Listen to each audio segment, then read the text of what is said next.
तो एपिसोड की स्टार्टिंग में फेंग ली को बहुत ज़्यादा गुस्सा आ रहा होता है। वो किन्नैन को गुस्से से देखते हुए बोलता है कि इस कचड़े की इतनी हिम्मत, हमारे क्लैन के एक जीनियस को मार दिया इसने। फैन रूलोंग अपने फादर को रोकते हुए बोलता है, फादर शांत हो जाइए, हम इसका भी कुछ नहीं बिगाड़ सकते। एल्डर चाहो इन लोगों को प्रोटेक्शन दे रही हैं, अब हम इसका फर्स्ट राउंड में कुछ भी बिगाड़ नहीं पाएंगे और हमें अपने प्लान को अब चेंज करना पड़ेगा। सेकेंड राउंड में मैं ट्रू टैलेंट को दिखाऊंगा और इन किन क्लैन वालों को पूरी तरह से डिस्ट्रॉय कर दूंगा। फैन रूलोंग की बात सुनकर फेंगली भी शांत हो जाता है और बोलता है, ठीक है, इस कचड़े को मैं थोड़ा और जीने देता हूँ। उसके बाद रेफरी बोलता है कि अगला मैच किन क्लैन के किन्नैन और फेंग क्लैन के फेंग हुओ के बीच है। तो किन्नैन बोलता है, लगता है कि किन क्लैन से एक और आ गया कचड़ा मरने के लिए मेरे हाथों।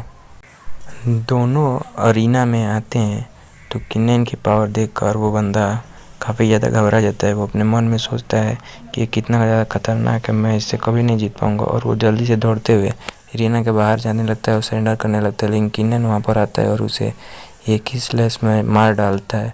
और ये देखकर फेंग क्लैन के लोग काफ़ी ज़्यादा हैरान होते हैं। किन्नैन बोलता है कि मेरा ओपिनियन में बिल्कुल यंग मास्टर फैन रूलोंग की तरह है। इस दुनिया में कमज़ोर और कच्चे लोगों को राइट्स नहीं है कि वो अपने आप को सरेंडर करें, उनका तो बस एक ही अंत है और वो है मौत। ये सुनकर फेंगली को बहुत ज़्यादा गुस्सा आता है और वो बोलता है, इस बंदे की इतनी हिम्मत कि इसने एक और मेरे क्लैन के जीनियस को मार डाला। उसके बाद किन्नैन की बहुत सारी फाइट्स होती हैं फेंग क्लैन के जीनियसेस के साथ। वो सभी को मार डालता है, वो किसी को भी जिंदा नहीं छोड़ता। सब देखकर फेंग रूलोंग को बहुत गुस्सा आता है और बोलता है, किन्नैन तुम बस इंतज़ार करो, जब समय आएगा तो मैं तुम्हें सबक सिखाऊंगा और मुझे यकीन है तुम उस वक्त इसके लिए पछताओगे नहीं। किन्नैन फैन रूलोंग से बोलता है, ये सब बकवास तुम मेरे सामने मत करो, तुम्हें ये सब तब सोचना चाहिए था जब तुमने मेरे क्लैन के डिसाइपल को क्रिपल किया था।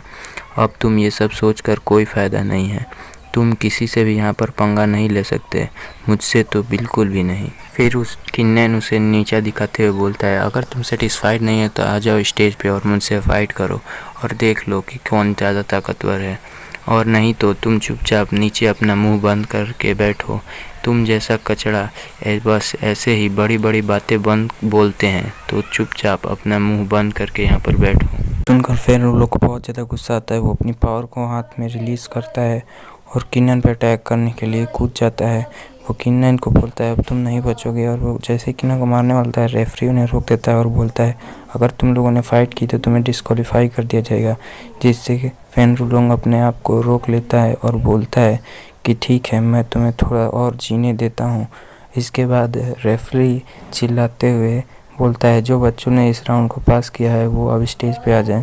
तो स्टेज पे आते हैं और वो नाम लेता है कि किन्नैन, किन चैंगोंग, किन यांगलिंग और किंग डाइलोंग, और फैन रूलोंग ने इस टेस्ट को पास कर लिया है। फेंग ली किन क्लैन के इतने सारे डिसाइपलों को स्टेज पर देखकर सोचता है कि इस कमीने बिस्ट ने मेरे सारे फेंग क्लैन के जीनियस को मार दिया है, सिर्फ फैन रूलोंग ही बचा है। लेकिन फिर भी फैन रूलोंग वहाँ पर है, तब तक मैं देखता हूँ कि किन क्लैन के कितने कचड़े इस राउंड में पास हो पाते हैं।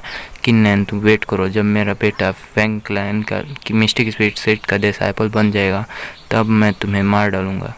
फेंग रूलोंग किन्नैन से बोलता है, किन्नैन अब जबकि फर्स्ट राउंड ख़त्म हो जाएगा तो मैं देखना चाहता हूँ कि तुम सेकंड राउंड में क्या कर पाते हो, क्योंकि सेकंड राउंड में तो हमें अपनी मार्शल स्पिरिट की ग्रेड पर ही मार्क्स मिलेंगे और तुम्हारे पास तो। किन्नैन फैन रूलोंग को देखकर सोचता है, ये बंदा इतना ज़्यादा उड़ क्यों रहा है, इसके पास तो बस 6th ग्रेड की मार्शल स्पीड है, मेरे पास तो 8th ग्रेड की मार्शल स्पीड है। लगता है ये जब मेरी मार्शल स्पीड को देखेगा तो बहुत ज़्यादा डर जाएगा। और बैकग्राउंड में फैन रूलोंग बहुत ज़्यादा खुश हो रहा होता है। किन चैंगोंग फैन रूलोंग से बोलता है कि तुम इतने ज़्यादा खुश क्यों रहे हो, तुम्हें लगता है कि किन क्लैन के लोग इतने ज़्यादा बेकार हैं। मैं भी देखता हूँ कि तुम्हारे पास कौन सी ग्रेड की मार्शल स्पीड है कि तुम्हें इतना ज़्यादा कॉन्फिडेंस आ रहा है। किन्नैन चैंगोंग मन में सोचता है कि ये बंदा पहले एल्डर बाई की प्रोटेक्शन में था, इसलिए मैं इससे सब कुछ नहीं कर सकता है, लेकिन अब हमारा किन क्लैन भी एल्डर जाओ की प्रोटेक्शन में है। मैं भी तो देखूं कि आखिर ये इतना ज़्यादा एरोगेंट कहाँ से हो रहा है, मैं इसकी एरोगेंस को तोड़ दूंगा। फैन रूलोंग बोलता है कि आखिरकार ये कब से जोकर मेरा सामना करने के लिए आने लगे हैं। चैंगोंग गुस्से से अपनी पावर को रिलीज करते हुए बोलता है, क्या तुम मरना चाहते हो फैन रूलोंग। तभी एल्डर भाई चिल्लाते हुए बोलते हैं, बहुत हुआ, अब शांत हो जाओ। अब सेकेंड राउंड को स्टार्ट करने की बारी आ गई है। सेकेंड राउंड का रूल बिल्कुल ही सिंपल है, तुम्हें अब बस अपनी मार्शल स्पिरिट को शो करवाना है। फिर वो सोचते हैं कि ये केचड़े के पास तो सिर्फ एक फर्स्ट ग्रेड की हुआंग रैंक मार्शल स्पिरिट है।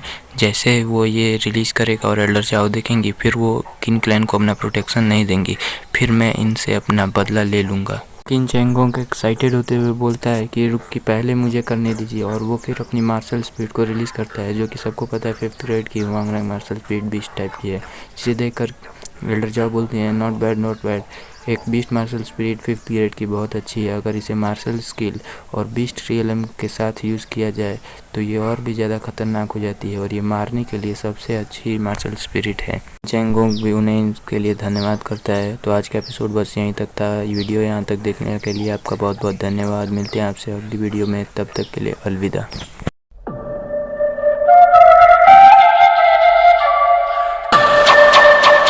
影分身の術